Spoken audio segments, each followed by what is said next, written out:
দ্রুতই সুদ হার বাজার ভিত্তিক করা হবে, আর তখন ব্যাংকগুলো নিজেদের মতো করে সুদ হার নির্ধারণ করতে পারবে।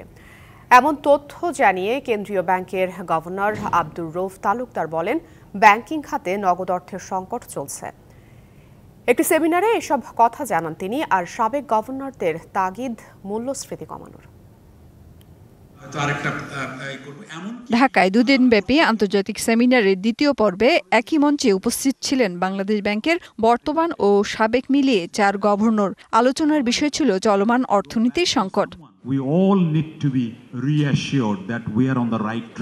সাবেক গভর্নরেরা জানান, দীর্ঘদিন ধরে চলা উচ্চ মূল্যস্ফীতির কারণে সাধারণ মানুষ থেকে বিনিয়োগকারী সবারই আত্মবিশ্বাস কমছে। ইনফ্লেশনটা দরকার কন্ট্রোল করা, সেজন্য একবার জোর করে ডিমান্ড ম্যানেজমেন্ট পলিসি দিয়ে মুদ্রা সরবরাহ কমিয়ে দিয়ে একেবারে করবো। সাপ্লাই সেটা দেখা দরকার, যদিও সেন্ট্রাল ব্যাংকের সেটা না, এটা আমি স্বীকার করি। এইখানে ফেইলিউর আমি বলবো গভর্নমেন্টে। Inflation is also not good for business, not good for investor confidence, not good for macroeconomic stability. 1, 2, 3 ঢাকায় জমি জিতে নিন 100% ক্যাশব্যাক সহ 20 কোটি টাকার পুরস্কার। সরকারি ট্রেজারি বন্ডে ব্যাংকগুলোর বিনিয়োগের কারণে বেসরকারি খাতে ঋণ প্রবাহ স্থির হয়ে গেছে কিনা বিষয়টি তুলে ধরেন সাবেক অর্থ সচিব।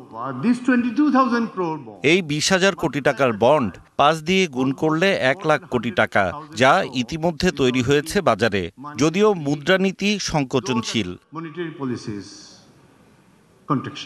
আই ডোন্ট থিঙ্ক যে এই বন্ড ইস্যু করার সাথে সাথে মানি ক্রিয়েশন হয়ে গেছে 5 Times.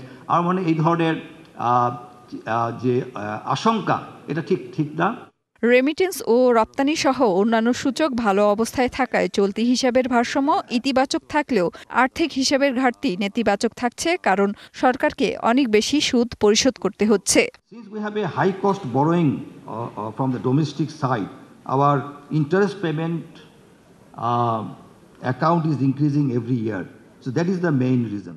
Meher Moni, DBC news, Dhaka.